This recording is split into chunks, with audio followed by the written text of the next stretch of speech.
반갑습니다. 오늘이 11월 1일입니다.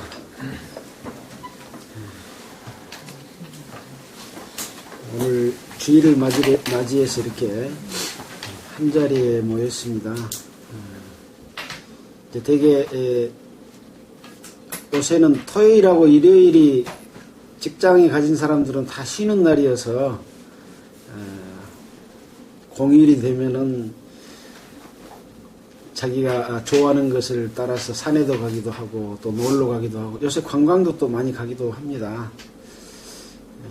그 사람들이 이제 애써 일하고 또 평생 동안 이렇게 돈을 모으고 해서 요즘에는 각 마을마다 관광 가는 차들이 엄청 많지 않습니까?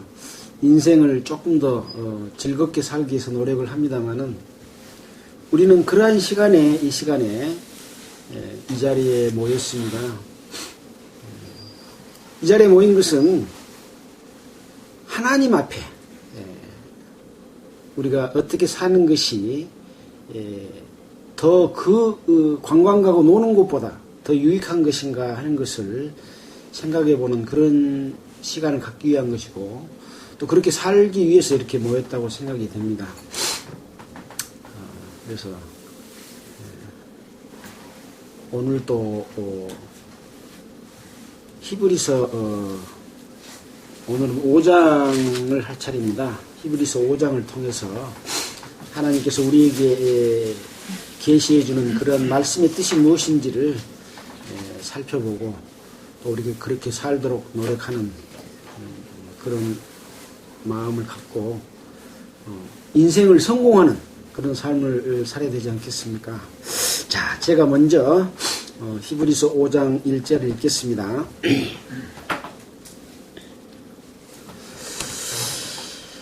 히브리서 5장 1절 대제사장마다 사람 가운데서 취한 자이므로 하나님께 속한 일에 사람을 위하여 애물과 속지 않은 제사를 드리게 하나니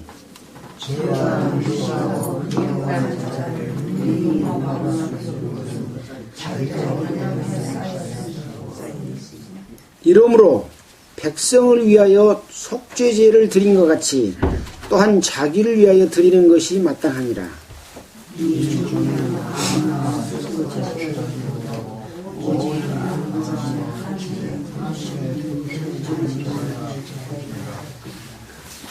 또한 이와 같이 그리스도께서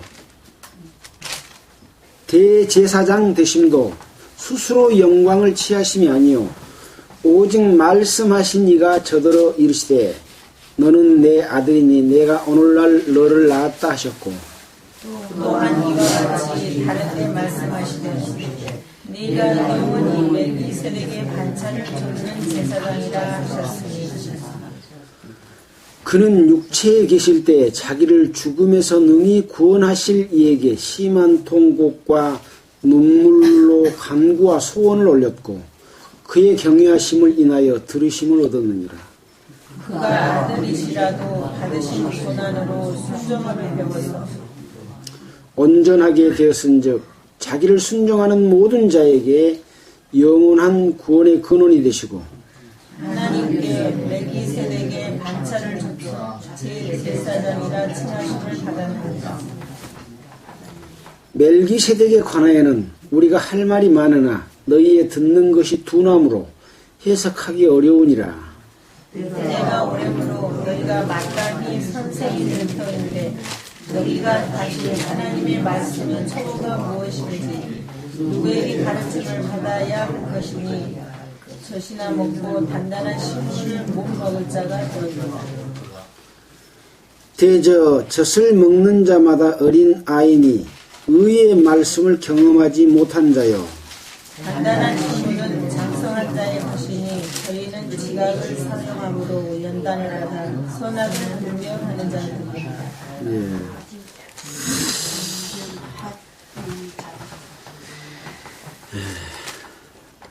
히브리서 5장의 내용을 읽었습니다. 지금 이 히브리서의 이 말씀의 내용은 히브리서를 쓴 어떤 사람이 있었겠죠. 이제 성경을 기록한 사람들을 저자라고 말하지 않고 기자라고 말을 합니다. 왜냐하면 어떤 사실을 그대로 써놓은 것이기 때문에 그렇고, 또 하나님의 말씀을 받아서 말한 것이기 때문에 그렇고, 하나님의 감동하심을 입어서 기록한 것이기 때문에 이 글을 썼지만 그 쓴 사람의 글이 아니다, 그런 이야기죠. 그래서 히브리서를 쓴 사람은 히브리인으로서 하나님의 말씀을 맡아서 사도라고 해야 될지, 또 복음 전하는 자라고 해야 될지, 가르치는 자라고 해야 될지, 어쨌든 그 말씀을 기록한 사람은 히브리 사람이다. 또 히브리 사람에게 보내는 편지이라고 하는 것이죠. 그렇지만 히브리 사람이 아닌 이방 사람들에게도 이 교훈의 말씀을 통해서 우리에게 도움을 받을 수 있는 어떤 귀한 것을 상대편에게 말해주고 있을 때 제3자가 그것을 딱 듣고 있다가 옆에서 그것을 얻는 경우도 많이 있지 않습니까? 그래서 어떤 그 비밀들을, 또 하나님께서 우리에게 주시고자 하는 귀한 뜻들을 히브리 사람에게 보낸 편지를 통해서 우리는 교훈을 얻을 수가 있습니다. 그래서 이 히브리서가 만약 히브리 사람들에게만 필요하고 우리에게는 필요 없는 말씀이라고 한다면 우리 손에 가지 않았겠죠. 자, 그래서 이 히브리서를 통해서 이 옛적에 여러 부분과 여러 모양으로 말씀하신, 우리 조상들에게 말씀하신 하나님이 지금 현재 이 모든 날 마지막에 아들로서 우리에게 해주신 것들을 또 지금 설명드리고 있다, 그런 내용이죠. 그래서 예수 그리스도의 하신 일과 또 이스라엘 백성들을 애굽에서 이끌어내서 광야 생활을 거쳐가지고 가나안 땅에 들어갔던 그런 일들 가운데서 하나님의 뜻과 역사는 무엇이었고 그 하나님의 뜻을 받아들여야 될 백성들은, 또 그것을 인도하는 자들은 무엇을 잘못했는가 하는 것들을 거울로 삼아서 다시는 그런 일이 있지 않도록 하기 위한 내용이 주류를 이루고 있습니다. 그래서 이제 그 내용을 본다면 우리가 그런 은혜를 입은 자들이기 때문에 그러므로 모든 들은 것을 우리가 더욱 간절히 삼갈지니, 하나님께로부터 직접 들었고 역사를 받고 또 앞서 인도한 사람의 말을 들었고 또 지금 히브리서를 기록해서 보내주신 그런 모든 말씀들을 들었을 때 더욱 간절한 마음으로 떠내려가지 않도록 그것을 붙잡는, 말씀을 붙잡는, 하나님의 올바른 그 역사가 무엇인지를 알고 거기에 내가 참여하게 되는 그런 것들을 말씀해 주고 계십니다. 그러면서 이제 아브라함의 자손들을 붙들어주려 하심이라, 그런 말을 하고 있는데, 아브라함의 자손은 이스라엘 백성들입니다. 혈통으로 본다면. 그러나 아브라함이 아직 이스라엘 백성의 혈통으로서 할례를 주기 이전에 아브라함이 믿음을 보고 아브라함을 선택했던 것처럼 예수 그리스도를 믿음으로 말미암아 구원받은 모든 사람들을 아브라함의 자녀라고 말합니다. 그래서 붙들어 주고자 하는 것은 바로 하나님의 자녀들을 붙들어 주려 하심이다 라는 말씀을 해주셨죠. 그래서 그러므로 함께 하늘의 부르심을 입은 거룩한 형제들아, 우리가 믿는 도리에 사도이신 예수님을 깊이 생각하고 이해해서 그 뜻에 맞게끔 삶을 살아야 된다라고 하셨습니다. 그래서 옛날에도 이스라엘 백성들을 이끌어갈 때 가나안 땅에서 하나님의 능력을 보고도 그 능력을 믿지 않고 우상을 섬긴 것처럼, 또 가난한 것처럼, 또 지도자들이 하나님을 배신한 것처럼 그때처럼 너희가 하지 말고 오늘날 너희가 그의 음성을 듣거든 노하심을 격동케 하여 광야에서 시험하던 때와 같이 너희 마음을 강팍하게 하지 말아라.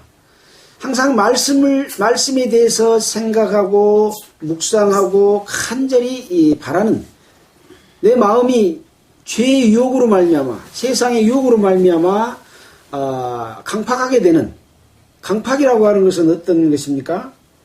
아주 뚠뚠해진 돌덩어리 같은 그런 마음이 돼버리면 말하자면 문둥병이 걸린 것하고 같은 거죠.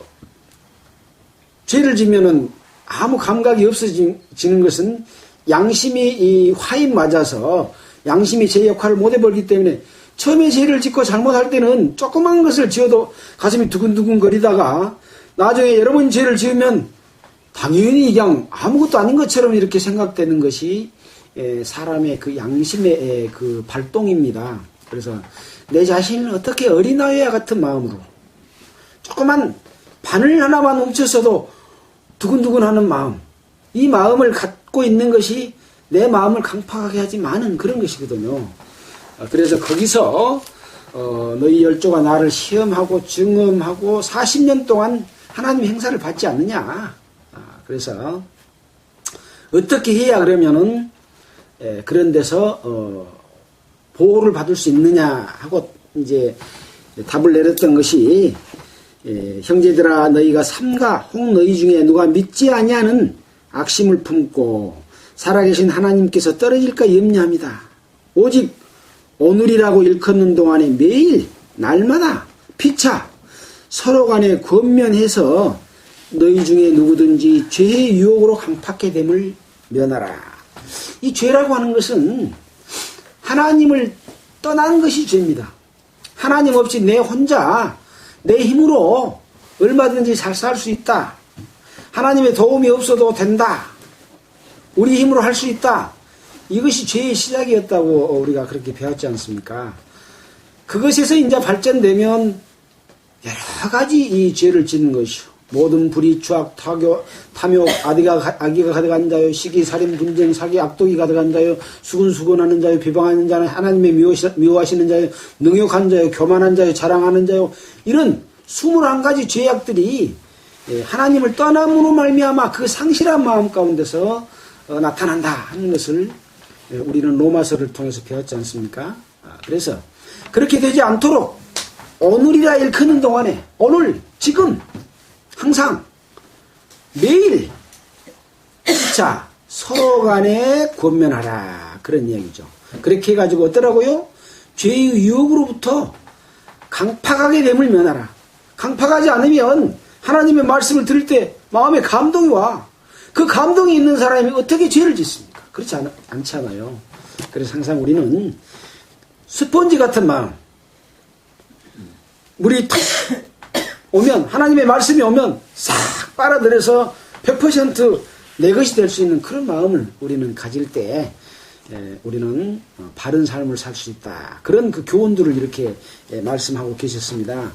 그래서 그렇게 사는 사람들만이 그의 하나님이 우리에게 주시고자 하는 평안히 쉼 속에 들어가서 살 수가 있는 것이죠. 그런데 그렇지 못한 사람들이 있다는 거죠. 그래서 4장 1절에 보면 그러므로 우리는 두려워할지니 그의 안식에 들어갈 약속이 남아있을지라도 너희 중에 미치지 못할 자가 있을까 함이라 라고 말했습니다.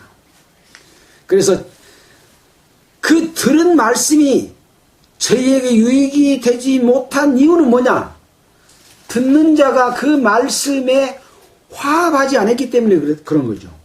말씀하고 나 욕심대로 살고자 하는 것하고 달라. 나는 내 마음대로 살고 싶은데 말씀은 그렇게 안 써 있어. 그 화합한 겁니까? 안 한 겁니까? 화합 안 한 거잖아요. 그래서 이 강팍한 마음이 없이 부드러운 마음으로 서로 피차 권면하고 매일 그런 삶을 살게 되면 이 하나님께서 우리에게 주시고자 하는 그 은혜가 깨우쳐져서 안식에 들어가는 것이 무엇인지, 쉬는 것이 무엇인지, 평안이 무엇인지 하는 것들이 이루어지는 것이죠. 그래서 이 안식이라고 하는 것은 이미 이 세상을 창조할 때 다 이루어졌다. 하나님께서는 엿새 동안에 이 모든 것을 다 우주 만물을 창조하시고 마지막 7째 날에는 어쨌다 그랬습니까? 쉬었다 그랬어요. 쉬고 왜 쉬냐? 하나님의 거룩함을 사람들에게 알게 하기 위한 것이기 때문에 그날을 거룩하게 여기라는 것이죠. 그래서 안식일 날 일을 하면 어쩌라고요? 죽여버리라고 말을 했습니다. 하나님께서 일하고 쉬었다고 우리가 일을 하면 죽여버리라. 왜 그랬을까요? 하나님은 하나님이 원하시는 모든 인류의 역사의 끝까지 모든 것을 그림으로 다 그렸습니다. 그림이 완성됐습니다. 완성된 후 위에다가 사람이 뭘 칠해보면 되겠어요? 그림이 망쳐지겠죠. 그것이 인간의 의입니다. 근데 사람들은 이 인간의 의를 보태야 하나님하고 화합한 걸로 잘못 알고 있기 때문에 안식일이 무엇인지, 그리스도 안에서 쉬는 것이 무엇인지, 그리스도 안에서 거듭나는 것이 무엇인지, 거듭난 성도로서 합당하게 사는 것이 무엇인지가 분별이 안 된 거죠. 그래서 자꾸 하나님이 완성해 놓은 위에다가 그림을 그리고 있어요. 하나님의 작품을 버리고 있다 이겁니다. 그래서 죽이라고 한 거예요. 자, 그래서 안식에 들어가는 부분에 대해서 말씀을 4장에서 해 주셨죠. 그래서 제7일에 관하여는 너희에게 이렇게 일렀으되 하나님은 제7일에 그의 모든 일을 쉬셨다 하셨으며 또다시 거기 저희가 내 안식에 들어오지 못하리라 하셨다고 이렇게 말씀하신 것은 바로 사람이 이제 구원받았으니까 내가 뭘 해서 하나님께 드려야 하나님을 기쁘게 해 하는데 그게 아니라는 것이죠. 그래서 이미 안식에 들어간 것을 깨달은 사람도 있고 또 안식에 가는 안식에 이미 그의 안식에 들어간 자는 하나님이 자기 일을 쉬신 것 같이 자기 일을 쉬느니라. 쉬고 있는 사람도 있죠. 그래서 어떻게 보면 또 그렇게 살다가 이미 먼저 간 성도들은 안식 가운데서 전혀 자기의 노력으로 어떤 것을 하지 않는 쉼 가운데서 평강을 얻고 있을 것이라고 하는 것도 우리가 이 히브리서 말씀을 통해서 우리에게 보여주고 계십니다. 그래서 그렇다고 성경 말씀도 읽지 않고 하나님의 뜻이 무엇인지 알아보지도 않고 내 마음에 간절한 소망이 없으면 안식이 이루어집니까? 안 이루어지는 것이죠. 그래서 우리는 하나님의 말씀 가운데서 그것이 무엇인지를 아는 것이 필요하다. 그래서 4장 11절에 보면 그러므로 우리가 저 안식에 들어가기를 힘쓸지니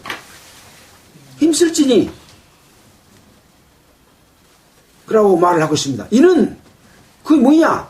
누구든지 저 순종치 아니하는 본에 빠지지 않게 하려 합니다. 순종치 않으면 안식에 들어간다고요? 못 들어가는 것이요. 순종하는 것이 무엇인가 하는 것을 배우는 것이죠. 함이라 하나님의 말씀은 살았고 운동력이 있어 좌우의 날선 어떤 것보다 예리하여 홍과 영과 및 관절과 골수를 찔러 쪼개기까지 하며 마음의 생각과 뜻을 감찰하시나니 오직 그 앞에 지으신 것이 하나라도 나타나지 않음이 없고 만물이 우리를 상관하시는 자의 눈앞에 벌거벗은 것 같이 드러난다. 킹제임스에 보면 우리가 회개해야 하는 그분의 눈앞에 구원받은 모든 성도들은 하나님 앞에 회개해야 됩니다. 회개가 뭡니까? 계산해야 되는 그 앞에 명백하게 드러난다. 이렇게 말씀을 하셨습니다. 근데 뭘로 뭐라고요? 뭘로 이것을 살필 수 있다고요? 하나님의 말씀은 살았고 운동력이 있는 거예요. 말씀으로. 그래서 이제 14절 이후에는 예수 그리스도께 예수 그리스도가 우리의 대제사장이다라고 하는 말씀을 설명해 주고 있습니다. 그래서 14절에 보면 그러므로 우리에게 큰 대제사장이 있으니 승천하신 자 곧 하나님의 아들 예수시라. 우리가 믿는 도리를 굳게 잡을지어다. 믿은 이후에도 대제사장이 필요합니까? 제사 드릴 때만 필요합니까? 네. 무엇 때문에 필요할까? 바로 그리스도인의 삶에 대해서 항상 관여하시는 예수님. 큰 대사장의 역할은 이제 우리를 죄에서 구원하시는 피로서 제사를 드리는 제사가 있는가 하면 그 피의 능력이 우리에게 영원한 하늘나라에 들어갈 때까지 안전한 기업을 얻을 때까지 항상 우리를 위해서 간절히 구하고 간구하고 계신다. 지금 이 순간에도. 그래서 어쩌면 우리가 믿는 도리를 굳게 잡으면 근데 믿는 도리를 배신한 사람들이 많아요? 많지 않아요? 많아요. 그것이 무엇이냐? 하나님의 뜻대로 살지 않고 자기의 욕심과 유익을 쫓아서 하나님을 잊어버리고 사는 겁니다. 모든 사람이 다 해당이 되죠. 각각 다. 그러나 더 큰 책임이 있는 것은 어떤 일을 많이 맡을수록 더 중요한 일을 맡을수록 책임은 더 크겠죠. 그래서 믿는 도리를 굳게 잡을지어다. 예수님도 대제사장도 우리의 연약함을 체휼했던 솔선수범해서 우리를 긍휼히 여기시고 우리를 이끌어 주신 것을 몸소 체험해서 죽기까지 복종을 했던 그런 분이기 때문에 우리도 그러한 삶을 본받는 삶이 돼야 된다. 그렇게 살려고 하면 어쩐다고요? 시험이 있죠.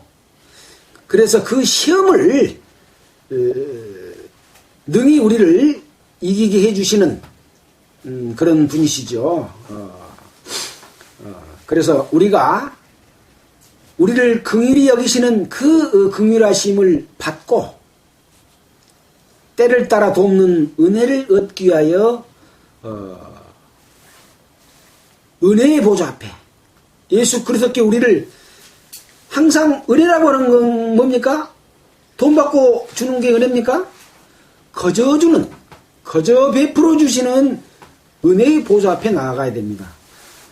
내 노력으로 뭔가를 대가를 받는 보좌 앞으로 나가면 안식일에 죽임을 당하는 것과 같이 이뤄져 버리는 것이죠. 그래서 항상 우리는 주님의 은혜를 사모하고 그 은혜가 무엇인지 지금 이 순간에 주님께서 우리에게 해주시는 것이 무엇인지 거기에 동참하는 것이 무엇인지 우리가 힘쓸 것이 무엇인지를 명백하게 구분할 수 있는 그것을 우리는 지금 계속 공부를 하고 있습니다. 자, 이제 오늘 읽었던 5장의 말씀 가운데서 또 어떤 깊은 뜻이 있는지를 바른 뜻이 있는지를 한번 생각해 보던 시간을 갖도록 하겠습니다. 혹 저의 말씀 가운데서 혹시 다른 생각이나 뭔가 잘못 깨달은 것 같다 했을 때는 우리가 아까 뭐라 그랬어요? 피차 고민하라 그랬지 않습니까? 제가 지금 앞서서 이렇게 말하고 있는 것은 내가 지도하는 것이 아니라 제가 발제하는 거다 이렇게 생각하시면 되겠습니다. 발제하면 그 발제를 통해서 서로 토론이 이루어지지 않습니까? 서로 깨닫는 것을 나눠야 된다 이런 뜻이 있는 겁니다. 그래서 그런 마음으로 함께 보도록 하겠습니다. 5장 1절 대제사장마다 사람 가운데서 취한 자이므로 하나님께 속한 일에 사람을 위하여 애물과 속지 않은 제사를 드리게 하나니 대제사장의 역할에 대해서 나왔습니다. 지금 여기 말하는 대제사장은 예수님을 말하는 것이 아니라 이스라엘 백성 가운데 대제사장을 말합니다. 제사장은 숫자가 많습니다. 대제사장은 한 사람이죠. 그래서 제사장들이란 말은 많이 있는데 대제사장 그러면 딱 한 사람입니다. 그래서 아론이 이 제사장의 역할을 맡았고 레위 지파에 속한 사람들이 이 제사의 일을 맡아서 레위 지파의 어떤 사람은 제사를 돕는 성전의 도구를 싣고 챙기고 관리하고 준비하고 하는 그런 일을 맡았는가 하면 직접 제사를 드리는 대제사장의 일을 제사장으로서 그 도와주는 그런 일을 하는 일들이 각각 레위 지파지만 다 그걸 들고 지성소로 들어가는 것이 아닙니다. 성전 밖에서 할 일, 또 성전에서 할 일, 또 지성소에서 할 일, 이런 일들이 구약 성경에 다 기록이 되어 있습니다. 그 대제사장은 우리에게 큰 대제사장, 이스라엘 백성들 가운데 있는 제사장입니다. 이건 예수님을 이야기한 게 아닙니다.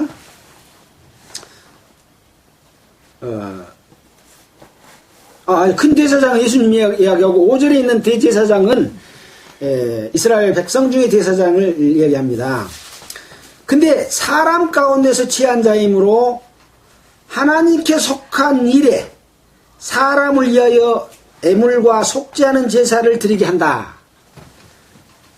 하나님의 일을 지금 대신해서 사람을 위하여 제사를 드린다 그 말입니다. 하나님, 저가 무식하고 미혹한 자를 능히 용납할 수 있는 것은 자기도 연약에 쌓여 있음이니라. 자기도 연약한 것을 가지고 있어요. 또 백성들도 연약한 걸 가지고 있어요. 그렇기 때문에 다 그것을 받아들일 수 있다. 그 말씀이죠.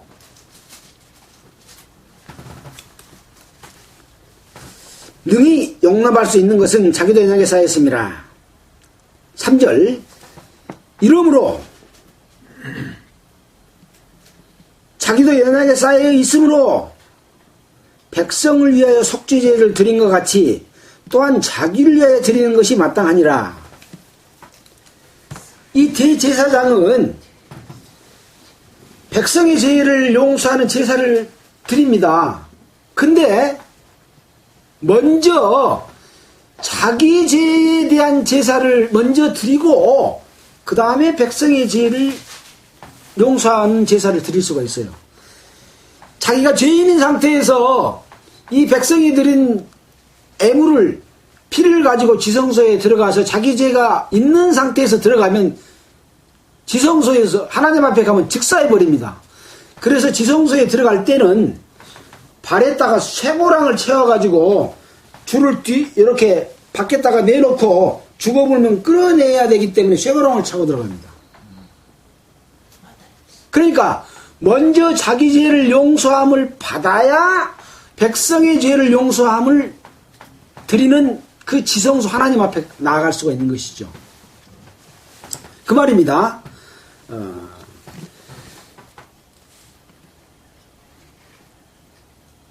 이러므로 백성을 위하여 속죄제를 드리는 것 같이 또한 자기를 위하여 드리는 것이 마땅하다.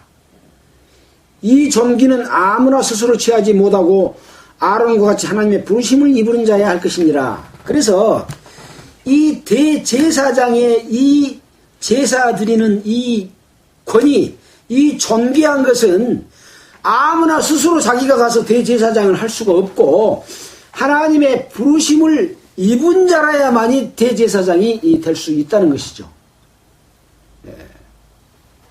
자, 그런데 이스라엘 백성 중에서 자기가 맡은 일이 있는데 나가 더 높은 제사장 일을 맡고 싶어 해가지고 모세와 아론에게 달라들었던 항의를 했던 그런 일이 있었죠. 누굽니까? 고라. 지지난주인가 배웠잖아요. 고라가 때를 지어가지고 한번 봅시다. 고라가 그 몇 장이죠? 민수기 16장 4절 한번 봅시다. 민수기 16장 4절. 창세기, 출애굽기, 레위기, 민수기 16장 4절.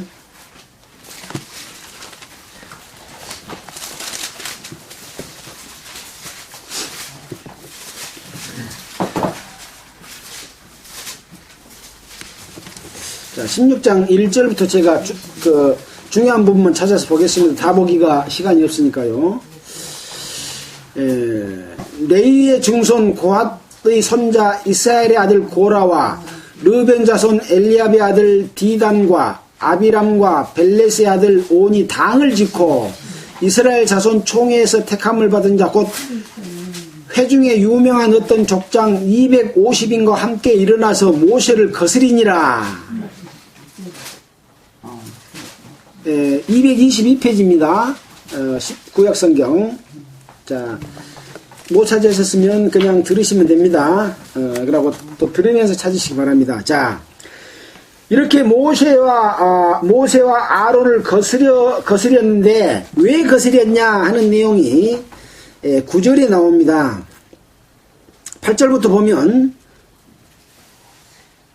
7절 뒤에 보면 레위 자손들아 너희가 너무 분수에 지나치느니라. 모세가 또 고라에게 이르되 너희 레위 자손들아 들으라.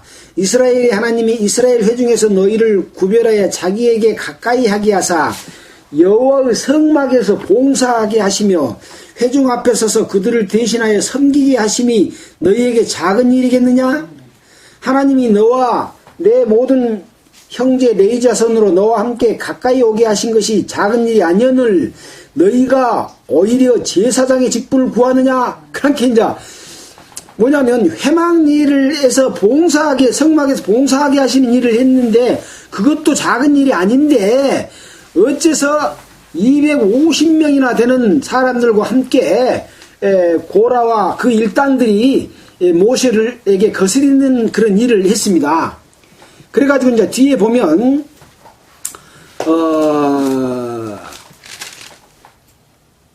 31절에 보면 이 모든 말을 마치는 동시에 그들의 밑이 땅이 갈라지니라. 땅이 그 입을 열어 그들과 그 가족과 고라에게 속한 모든 사람과 그 물건을 삼키매. 35절에 보면 여호와께서로서 불이 나와서 분향하는 250인을 소멸하였더라. 지진이 나가지고 삼켜버리고 250명을 다 불로써 소멸시켜버리는 그런 일이 고라가 아론과 모세를 대적하는 일이었습니다. 무슨 일이냐면 하나님의 역사 속에서 지금 어떤 제사 드리는 일, 교회의 일을 하고 있는데 자기에게 주어진 일에 더 높은 자리를 얻으려고 당을 지어서 도전하는 것, 이것을 이야기합니다. 이때 당시는 모세가 무리바의 그 하나님의 거룩함을 냈던 그런 사건 이전의 일입니다. 만약에 모세가 하나님의 거룩함을 나타내지 않을 때 그 부분을 지적했다면 이런 일이 일어나지는 않았을 겁니다.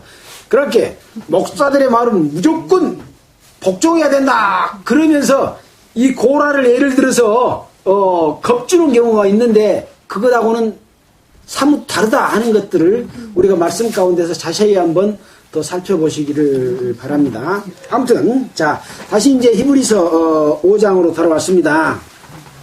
자, 그래서 5장 4절 했죠. 이 전기는 아무나 스스로 취하지 못하고 오직 아론과 같이 하나님의 부르심을 입은 자라야 할 것이니라. 엄청난 그 일 맡은 사람의 일은 존귀한 것이죠.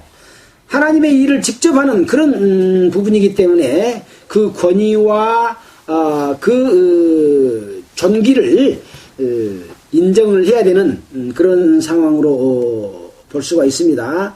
또 역대하 26장 18절을 한번 볼까요? 역대하 26장 18절. 역대하 26장 18절을 보면은 자, 691페이지 그 무렵입니다. 자, 이 16절. 저가 강성하여짐에 그 마음이 교만하여 악을 행하여 그 하나님 여호와께 범죄하되 곧 여호와의 전에 들어가서 향단에 분향하려 한지라. 이 우시야 왕에 관한 이야기입니다. 이 우시야 왕은 유다 온 백성이 우시야로 그 붙인 아마야를 대신하여 왕을 삼았습니다. 그래서 하나님께서 이 왕이 16살에 왕이 됐어요. 근데 하나님께서 도와주셔가지고 많은 그 일들을 형통케 했습니다. 그래서 이제 저가 강성하여짐에 그 마음이 교만해져가지고 무엇을 했습니까? 곧 여호와의 전에 들어가서 향단에 분향하려 한지라. 17절에 보면 제사장 아사랴가 여호와의 제사장 용맹한 자 80인을 데리고 그 뒤를 따라 들어가서 우시야 왕을 마가 가로되 우시하여 여호와께 분향하는 일이 왕의 할 바가 아니요 오직 분향하기 위하여 구별함을 받은 아론의 자손 제사장이 할 바니 성소에서 나가소서. 왕이 범죄하였으니 하나님 여호와께서 영광을 얻지 못하리이다. 왕이 범죄하면 하나님의 영광을 얻지 못하고 오히려 이제 벌을 받게 되는 것이죠. 그래서 이제 19절에 보면 우시야가 손으로 향로를 잡고 분향하려 하다가 노를 바라니 저가 제사장에게 노할 때에 제사장에게 화를 낼 때에 여호와 전 안 향단 제사장 앞에서 그 이마에 문둥병이 바란지라.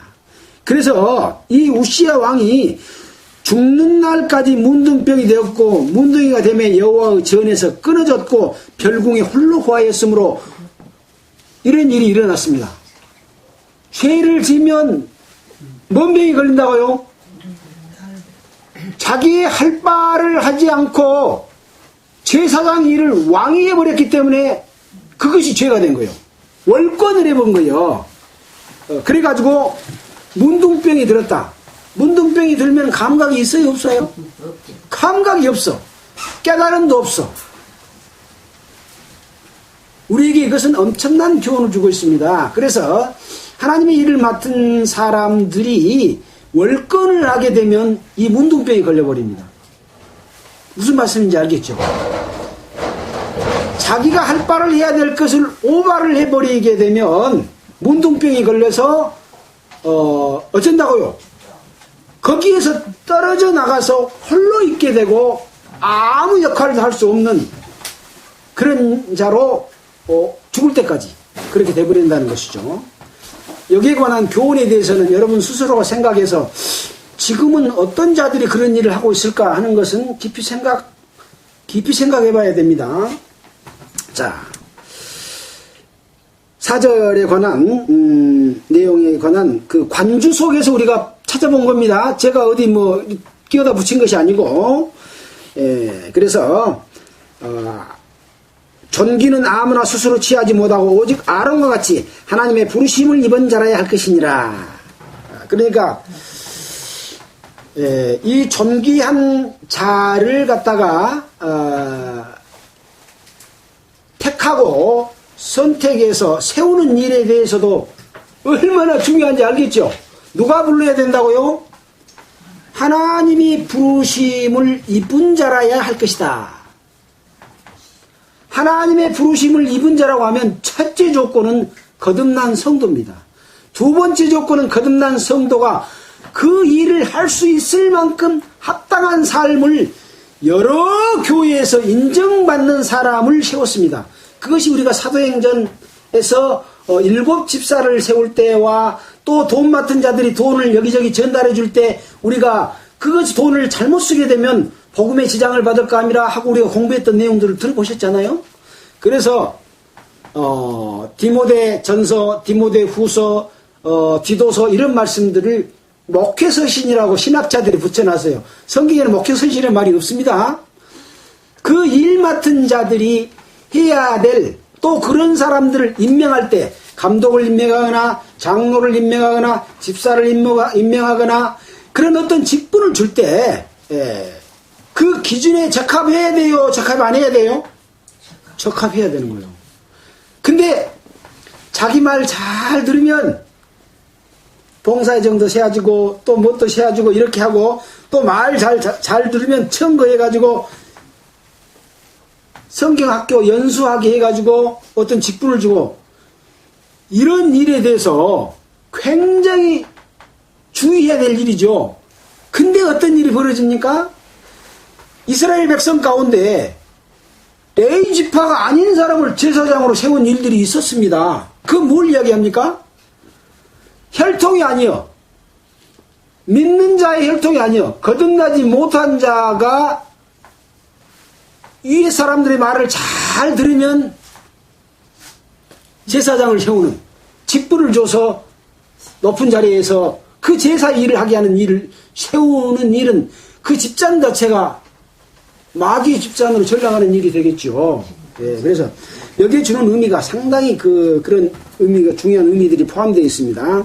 자, 뭐 그 정도 하고 넘어가겠습니다. 자, 5장 5절입니다. 자, 이제 방금까지 설명한 것은 뭐에 대해 설명했습니까? 이스라엘 백성 가운데 대제사장에 대해서 설명했죠.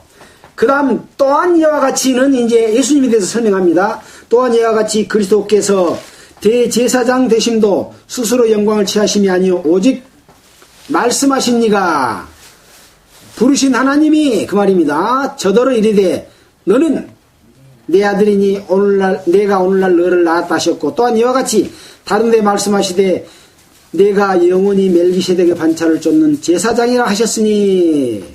그래서 예수님도 스스로 영광을 취한 것이 아니고 그 존귀한 자리를 하나님께서 부르셔가지고 했다라고 하는 것을 구약 성경을 인용해서 이렇게 말씀해 주시고 있습니다. 너는 내 아들이니 내가 오늘날 너를 낳았다 이렇게 말씀했고, 또 네가 영원한 멜기세덱의 반차를 쫓는 제사장이라 하였으니. 이 내용이 어디가 있어요? 시편에가 나와 있습니다. 그래서 이미 구약 성경에 예수님이 오실 것에 대해서 이야기를 해놨습니다. 근데 이 멜기세덱은 레위 지파가 아니에요. 그것이 굉장히 중요한 의미를 가지고 있습니다. 뭐 그건 일단 그대로 넘어가고요. 아무튼 여기서는 하나님께서 부르시는 자만이 그런 일을 할 수 있는 존귀한 자리, 영광스러움을 취하실 수 있다라고 한 거고, 그 예수님을 지금 설명하고 있습니다. 7절입니다. 그는, 예수님은 육체에 계실 때 자기를 죽음에서 능히 구원하실 이에게, 누굽니까? 하나님에게 심한 통곡과 눈물로 간구와 소원을 올렸고, 그의 경외하심을 인하여, 예수님의 하나님을 경외하심을 인하여 들으심을 얻었느니라. 그래서 예수님께서는 이 땅에 오셔서 하나님 앞에 많은 통곡과 눈물로서 기도를 했습니다. 기도했던 크게 두 가지로 본다면, 마지막 붙잡히시기 전에 했던 기도와 또 예수님이 그 마지막 고통을 당하시면서 당하시기 직전에 할 수만 있다면 이 잔을 내게서 옮겨주십시오. 그러나 나의 원대로 하지 말고 아버지 원대로 하시옵소서 하고 하는 그런 기도를 했고, 또 붙잡히기 전에 산에서 기도할 때는 이 땀방울이 핏방울이 되는 것과 같은 그런 현상이 일어날 정도로 간절하게 기도를 했던 그런 것을 보여주셨습니다. 자, 그래서 그러한 경외하심을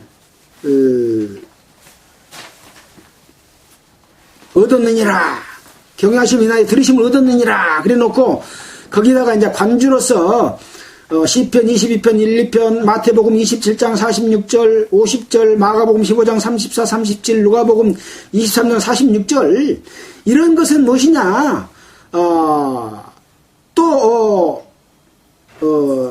땀이 땅에 떨어져 핏방울같이 됐다고 하는 것은 또 누가복음 22장 41절 44절, 마가복음 14장, 마태복음, 이렇게 여러 관주를 거기다가 다 표시를 해놨습니다.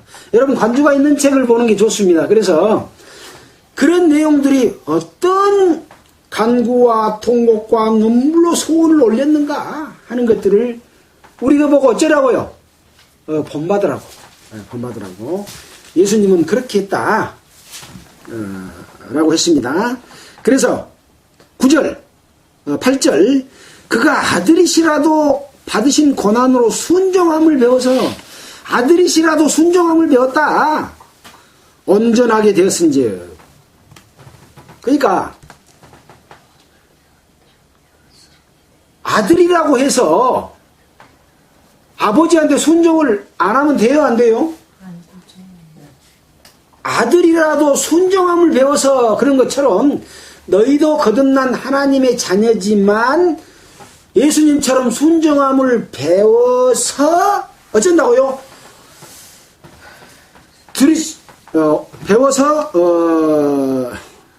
배워서 온전하게 되었은즉 그랬잖아요. 순종함을 배우지 않으면 온전하게 돼야 한대요? 안 됩니다. 온전하게 되었은즉 자기를 순종하는 모든 자에게 영원한 구원의 근원이 되시고, 지금 아들에게 한 말입니까? 아들 아닌 자에게 한 말입니까? 아들에게 지금 한 말이죠. 아들에게 자기를 순종하는 모든 자에게 구원의 근원이 되시고, 하나님께서 멜기세덱의 반차를 쫓는 대제사장이라 칭함을 받았느니라. 자, 순종함으로 구원의 근원이 됐을 뿐만 아니라 멜기세덱의 반차를 쫓는 대제사장이라 칭함을 받았다. 이렇게 말하고 있습니다. 어쩌므로? 순종함으로. 순종하지 않으면 멜기세덱의 반차를 쫓는 대제사장의 칭함을 받을 수가 없었겠죠. 그래서 구원받은 이후에 순종하는 것이 무엇인가 하는 것이 굉장히 중요하다는 것들을 말씀해 주고 있습니다. 자, 시간이 많지 않기 때문에 11절로 넘어갑니다. 거기에 부가적으로 관주에 있는 내용과 또 여러 가지 찾아볼 내용들은 많습니다만은 11절, 멜기세덱에 관하여는 우리가 할 말이 많으나, 이 편지를 보낸 사람도 할 말이 많다고 그랬어요. 멜기세덱에 관해서는 너희 듣는 것이 둔함으로. 지금 이 편지를 읽은 사람들이 둔해져 있답니다. 둔해져 있어. 지금 이 말씀을 읽은 우리도 혹시 둔해져 있으면 안 되겠죠. 아까 그래서 미리 마음을 강팍하게 하지 말아라. 오늘날 너희가 그의 음성을 듣거든 노하심을 격동할 때와 같이 강팍해 하지 말아라 그랬잖아요. 근데 이 편지를 받는 너희는 듣는 것이 둔함으로 해석하기가 어려우니 라고 말하고 있습니다. 둔해지면 해석할 수 있어요, 없어요? 없어요. 아까 왕이 제사장만 할 수 있는 제사를 지내려니까 문둥병이 걸려서 둔해져 버렸잖아요. 감각이 없어. 찔러서 아픈지도 몰라. 예.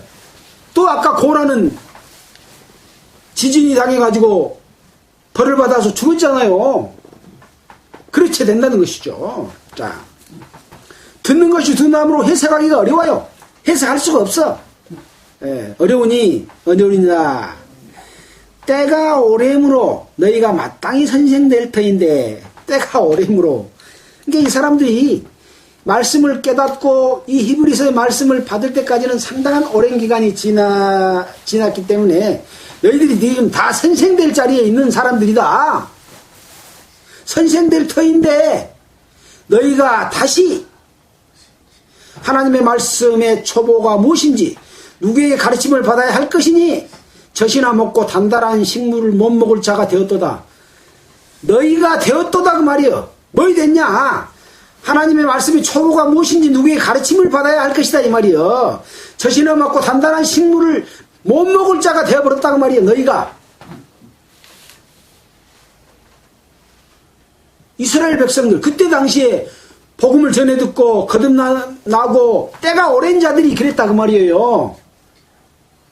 무엇을 이야기하겠습니까? 지금은 누구에게 이야기하겠습니까? 예. 그래서 이 듣는 것이 둔해져 버리는 이유에 대해서 방금 위에서 설명했던 것 같은 그런 일들을 하지 않고 항상 하나님 앞에 겸손하고 순종하고 핍박과 고난 속에서 서로 성도를 사랑하고 또 바른 교훈을 따라서 살 때 항상 깨우쳐 주심을 주시고 하나님의 인도하셔서 우리를 평강 가운데 이끌어 주신다는 걸 우리가 얼마나 서신서를 통해서 많이 배웠습니까? 그런 것입니다. 그런 겁니다. 예.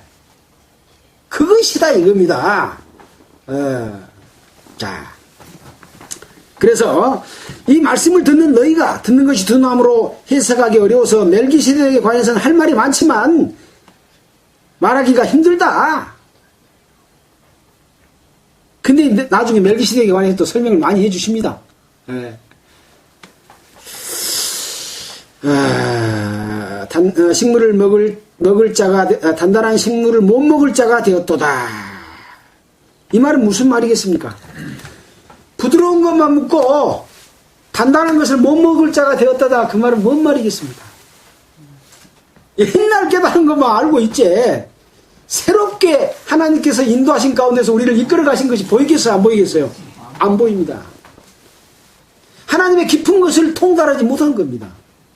은혜 가운데 거하지 않으면 월권하고 죄를 짓고 교회 가운데서 바른 삶을 살지 않으면 자 14절입니다. 13절입니다. 대저 젖을 먹는 자마다 어린아이니 어린아이라 그거예요. 어린아이는 어쩔 때 어린아이입니까?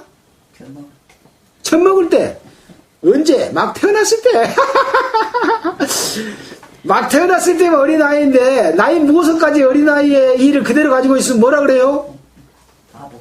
병신이죠, 병신. 나이가 먹었는데도 IQ가 애기 IQ요.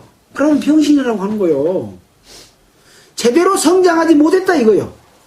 나이가 먹으면 젖을 먹다가 미음을 먹다가 그 다음에는 음식을 먹어야 되잖아요. 나중에 장성하면 뼈다구도 씹어먹고 예, 튼튼한 영양을 섭취해야 되는데 아직까지도 어린아이다 그 말이에요. 어린아이니 어쩐다고요?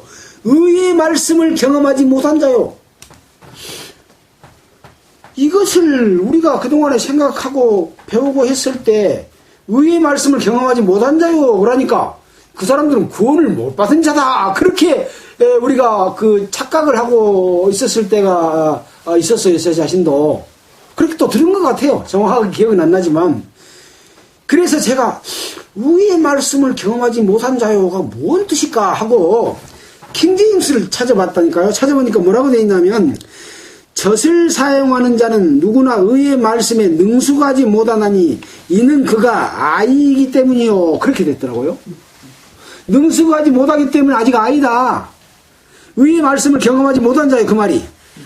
그 다음에 헬라어 그 원어 성경을 찾아보니까 젖을 먹는 그 사람마다 그는 한 아이임이니라 아기임이니라 말씀의 의를 경험하지 못함이라 그렇게 있어요. 그래서 이 의를 제가 의가 무엇인고라고 찾아봤더니 옳을 의자에 관한 것인데 헬라어로는 디카이오시넨 이것이 의입니다. 옳은 의입니다. 근데 의가 두 개예요. 여기는 뭐라고 써있냐면 디카이오시넨스 복수예요. 복수니까 의가 두 개예요. 세 개, 네 개도 될 수 있어요. 그러니까 의는 구원받는 것만 의가 아니라 살아가면서 바르게 사는 것도 의야 이거요. 그것을 경험하지 못한 자요. 그러니까 앞에 어린아이의 젖먹까지는 젖을 먹었는데 그 다음에 것은 경험하지 못한 자다. 그런 뜻이다 이런 얘기입니다. 네. 그래서 의의 말씀을 경험하지 못한 자요. 그 뒤에 14절에 설명이 나오지 않습니까? 단단한 식물은 못 먹는다고 말이요. 아까 위에 그랬잖아요. 예. 단단한 식물은 장성한 자의 것이니 저희는 지각을 사용함으로 연단을 받아 선악을 분별하는 자들이니라. 장성한 자는 어찌 한다고요? 선악을 분별해. 단단한 식물을 먹어. 젖을 떼었어. 젖을 떼어. 아직까지 젖 먹고 있으면 안 된다고 말이에요. 근데 젖을 못 띄고 계속 젖만 먹고 있는 자들은 누굽니까? 아까 말한 대로 순종치 않으면, 또 자기 월권을 행해버리면, 자기 유익을 위해서 살면, 자기 욕심을 채우고 살면, 그는 자기가 하는 것이 무엇인지 알지도 못하는도다. 그런다고 우리가 여러 군데서 배웠잖아요. 무슨 말씀을 하는지 명쾌하게 그것이 보입니까? 바로 그것은 무엇이냐? 선악을 분별하는 자들인 겁니다. 그래서 구원만 받으면 다 분별이 된 게 아니고, 구원받으면 처음에 뭐이 분별이 되냐? 저 목사가 설교한 것은, 저것은 구원받지 못한 목사가 설교한 말씀이다, 아니다, 그것이 분별이 착 됩니다. 예. 죄가 있다고 했다, 없다고 했다, 완전히 헷갈리게 말하죠. 예. 그러나 나중에 구원받은 사람이 어떻게 사는 것이 바른 삶이라는 걸 알게 되고, 저렇게 사는 것은 지금 마귀에게 이용당하는 삶을 살고 있구나, 마귀에게 속아서 거기에 복종하고 따라가서 바른 길을 잃어버렸구나, 그런 것을 어쩐다고요? 분별한다고요. 선악의 분별은 무엇입니까? 선은 무엇이고 악은 무엇입니까? 선은 하나님이고 악은 마귀입니다. 마귀의 일과 하나님의 일을 분별하는 겁니다. 선악을 분별한다는 것이. 에덴 동산에서 선악과를 따먹으니까 뭐이 분별이 됐어요? 악이 분별이 됐어요. 그 전에는 선밖에 없었어요. 죄를 지니까 악이 분별이 됐다니까요. 그게 뭡니까? 우리 속에 있는 양심입니다. 우리 양심은 선악을 구별합니다. 근데 죄를 짓고 또 죄를 짓고 그러면 문둥이가 돼가지고 양심에 화인 맞아가지고 악과 선이 구분이 안 돼. 그러니까 아무렇게나 잘못하게 살아도 이것이 악한 건지 모르고 당연히 이렇게 사는 것이야. 세상은 이렇게 살아야 잘 산 거야. 그렇게 된다는 것이죠. 성경을 통해서 우리에게 밝히 보여지고 있고, 세상 것하고 믿는 자들하고도 구분해 줄 뿐만 아니라 믿는 자들 가운데 역사하는 마귀까지의 선악을 구별해 주는 이것을 분별할 때만이 장성한 자다, 단단한 식물을 먹을 수 있는 자다, 예, 이렇게 말할 수가 있는 것이죠.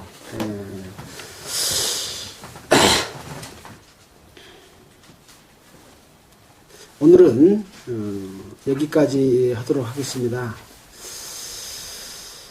드리는 말씀 가운데서 혹 또 여러분들이 읽어보시고 더 궁금한 점이나 또 자기가 깨달은 더 위에 이보다 더 깊은 내용을 깨달았을 때는 또 수요일 날 우리가 또 다시 들어보잖아요. 그때 실은 복습하면서 껐다 켰다 하면서 그 말씀 가운데서 이렇게 반복되게 서로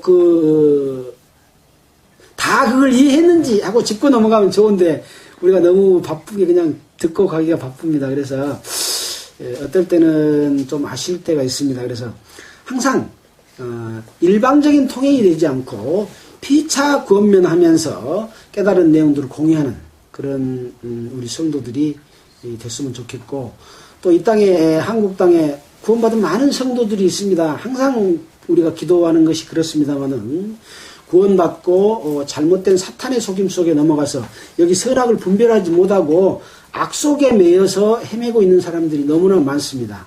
그들을 위해서 여러분 함께 기도하고, 그들이 참으로 올바르게 하나님의 살기를 원하는 마음이 있는 자들은 그것을 깨닫고 돌이켜서 함께 사랑의 교제를 나누고 우리가 하나님의 안식에 들어갈 수 있는 그런 기도를 쉬지 않고 하고, 또 그것을 위해서 어떤 일을 해야 될 것인가 우리가 함께 고민하는 그런 마음을 가져야 될 것 같습니다. 기도하겠습니다.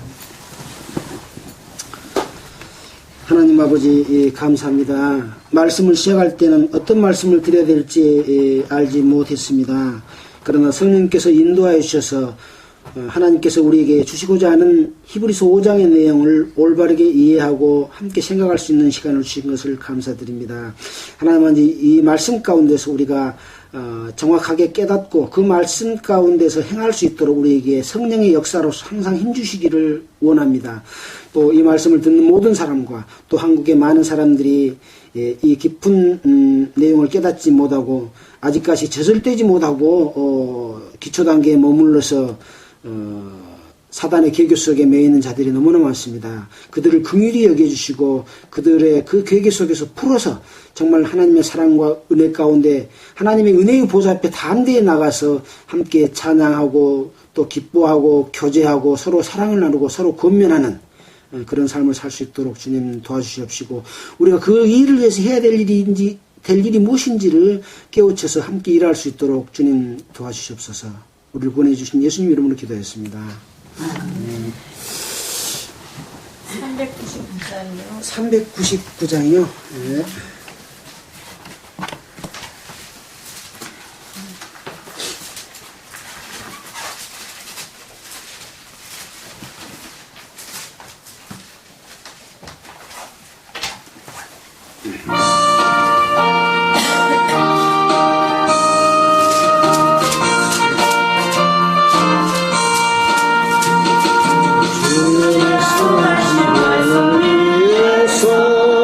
영원토록 주를 찬송하리라. 소리 높여 주께 영광 돌리며 약속 믿고 굳게 서리라. 굳게 서리 영원하신 말씀 위에 굳게 서리 굳게 서리 그 말씀 위에 굳게 서리라. 주의 약속하신 말씀 위에서 세상이 없는 내게 원수할 때에 말씀으로 힘써 싸워 이기며 약속 믿고 굳게 서리라. 굳게 서리 영원하신 말씀 위에 굳게 서리 굳게 서리 그 말씀 위에 굳게 서리라. 주의 약속하신 말씀 위에서 영원하신 주의 사랑이 믿고 성령으로 힘써 싸워 이기며 약속 믿고 굳게 서리라. 굳게 서리 영원하신 말씀 위에 굳게 서리 굳게 서리 그 말씀 위에 굳게 서리라. 주의 약속하신 말씀 위에서 성령 인도하는 대로 행하며 주님 품에 항상 안식 얻으며 약속 믿고 굳게 서리라.